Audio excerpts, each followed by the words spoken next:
Olá, caros amigos do Grupo Alta de Souza. Vamos para o nosso estudo desse sábado, dia 5 de julho de 2025, com o título Leis Morais da Vida, no capítulo Amor Próprio. E para a nossa página de abertura, vamos para o livro Rumo Certo, psicografado pelo Chico Xavier, ditado pelo Emmanuel. Lição 36, As Outras Pessoas. Diante de qualquer pessoa, seja quem for, inclina-te à bondade e começa por endereçar-lhe um pensamento de simpatia. Se renteias com alguém que admiras pelas virtudes e que lhe exornam o caráter, pondera os riscos a que essa criatura se vê exposta pela altura a que se guindou e calculando os sacrifícios que ela terá feito para alcançar as responsabilidades em que se situa, oferece-lhe apoio para que não se lhe desafinem as cordas da alma. Diante de outra pessoa que consideres errada, com mais razão orarás por ela, rogando o auxílio da vida maior em seu favor, a fim de que se lhe refaçam as forças. Farás ainda mais. Meditarás nas muitas vezes em que essa criatura haverá sofrido o impacto das tentações que lhes assaltarem a estrada, e não acharás motivo para estranheza ou condenação se refletires nas lágrimas que ela terá vertido, até que a tortura mental lhe impulsionasse o coração para o colapso das energias morais em que se escorava dificilmente. Todos somos defrontados no cotidiano por inúmeras pessoas que a vida nos traz à observação. Recebamo-las todas na condição de criaturas irmãs, portadoras de recursos e fraquezas, esperanças e sonhos, tarefas e lutas, problemas e dores semelhantes aos nossos. Consideremos sobremaneira que ninguém se aproxima de alguém pedindo aprovação ou reprovação ou azedume. Todos carecemos de compreensão e bondade. Quando estamos em paz, o conselho que nos induz ao aperfeiçoamento moral lembra a lâmpada acesa impelindo-nos para a frente.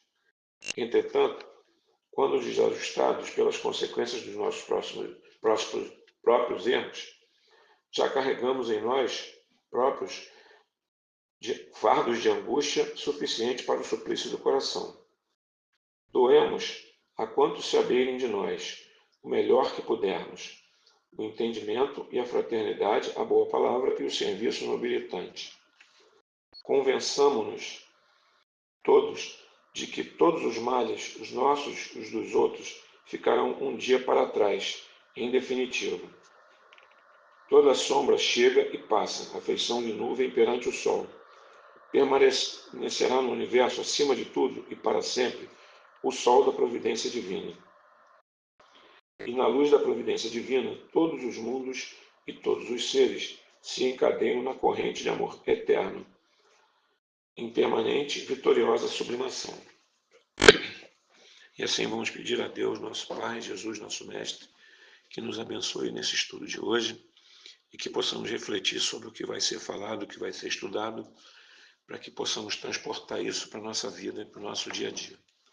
Que assim seja, Senhor, graças a Deus. Bom, o título Amor Próprio é um título que esse termo amor próprio, ele nos confunde muito, né? E de forma muito perigosa, porque quando falamos em amor próprio, muitas vezes confundimos o amor próprio com a autoestima, né? A autoestima, que é algo altamente saudável, né? E que os psicólogos nos ajudam aí a recuperar ela, caso tenhamos perdido, né? Ou a cuidar dela. Mas nós muitas vezes confundimos a autoestima com o amor próprio, ou, como diz no texto, né? Com os perigos, né? Que o nosso egoísmo abre portas, né? Para que esse amor próprio se transforme, na verdade, em exacerbação da nossa vaidade, exacerbação do nosso orgulho e exacerbação do nosso egoísmo, né? Muitas vezes o que nós chamamos de de autoestima, na verdade é uma máscara, é um verniz para o que de fato nos acontece, que é nos acharmos melhores do que somos, nos acharmos melhores do que os outros, né? E acharmos que o mundo foi criado para nós, né? Que o mundo gira em torno do nosso umbigo e que a nossa vontade sempre deve prevalecer em detrimento à vontade dos outros.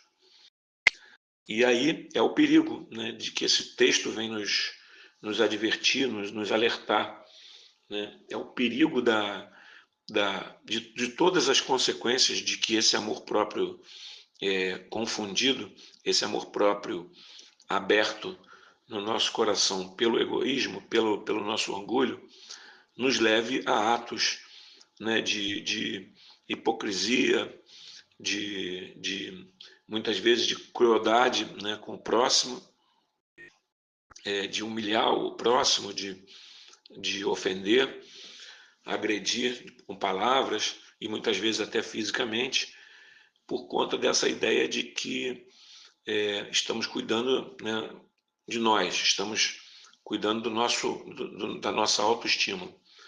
A nossa autoestima ela deve ser cultivada no sentido de não nos sentirmos inferiores a ninguém, né, no sentido de não de aceitarmos nossos defeitos e procurar corrigi-los, mas sem um julgamento muito severo.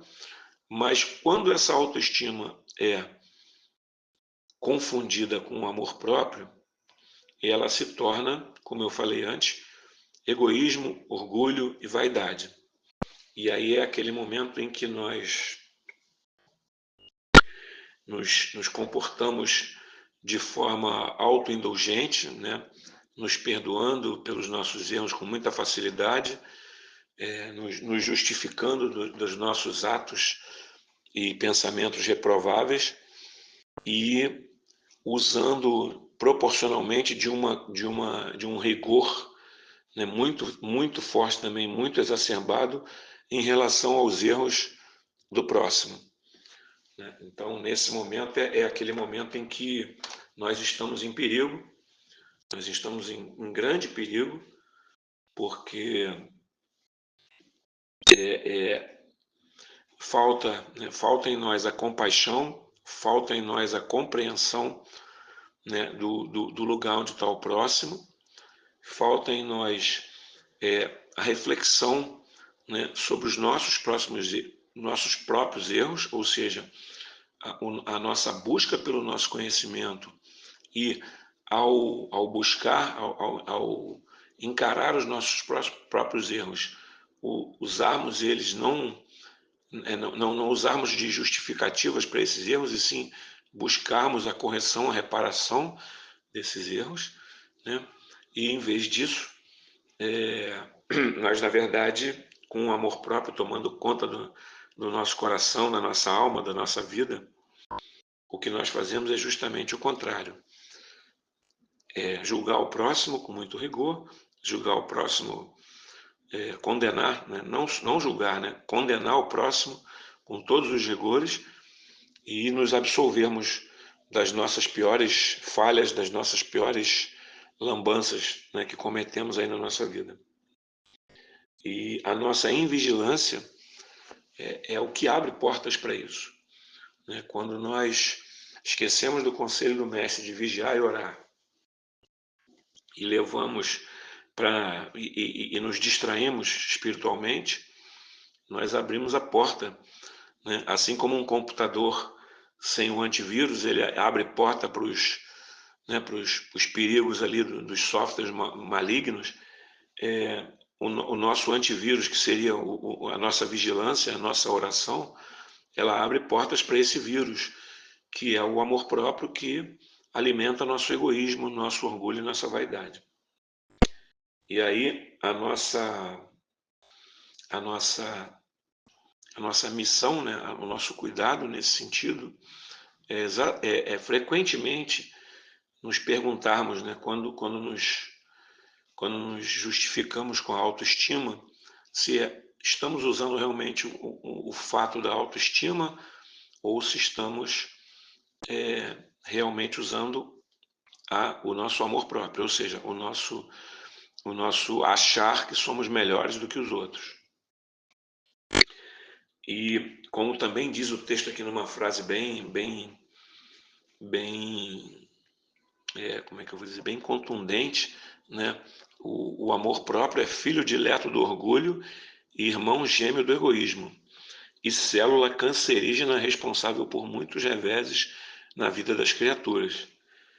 Então é isso que a gente precisa ficar bem atento, né? Porque a nossa invigilância, ela deixa crescer esse filho indesejado, né? Esse filho dileto aí do orgulho, né? Deixa crescer esse irmão gêmeo do egoísmo e nos põe a perder, né? Nos põe a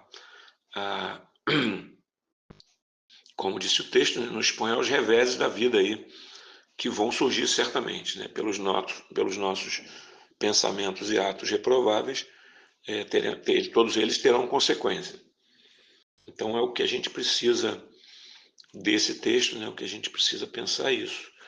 É uma vigilância constante, a oração constante, a prece e o constante exame daquilo que nós consideramos como amor próprio, como respeito pelo nosso próprio ser, pela nossa própria pessoa, e até onde vai isso, onde é que termina a fronteira entre a nossa autoestima e começa o nosso amor próprio e o nosso egoísmo. Então a gente precisa pensar muito nisso, precisa se manter atento, vigilante, sempre em prece, para que a gente não deixe entrar esse vírus aí na nossa alma, né? Temos que ter o antivírus, né, o antivírus da prece e da vigilância. Nenhum antivírus é melhor do que esse para todos os males que podem nos atingir. Creio que é essa lição aí que o texto nos deixa, que nós possamos levar aí para a nossa vida e usar essas palavras aí que Joana de Ângeles nos deixou aí para não nos pormos a perder.